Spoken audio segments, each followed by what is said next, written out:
Kaibigan namin siya, matagal namin kakilala. And probably, maghanap tayo ng middle ground. And if I may suggest, kasi pagka pinalitan mo yung napakatagal ng kultura, talaga magkakaroon ng conflict. Ang sabi mo nga kanina, ang iniwasan ng mga drivers, mawala yung kanilang individual ownership ng prangkisa. Bakit hindi natin i-combine?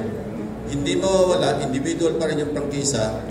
Possibly, pwedeng gawing requirement na mag-member sila ng kooperatiba. Pero hindi nila bibitiwan or mariritin nila yung kanilang franchise sa kanilang jeepney. Para masabi nila, kasi pagka inilipat sa kooperatiba, parang feeling na nawalan sila ng ownership, di ba? So, I think I would suggest to DOTR Secretary, the newly designated, newly appointed, na pag-aralan yung konsepto na gano'n. But yung design, I think that should be non-negotiable. Kasi nagmo-modernize nga tayo eh.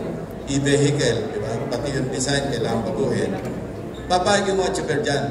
Gusto naman nila na ma-modernize kasi mga luma na rin at talagang mausok na yung mga lumang jeepney.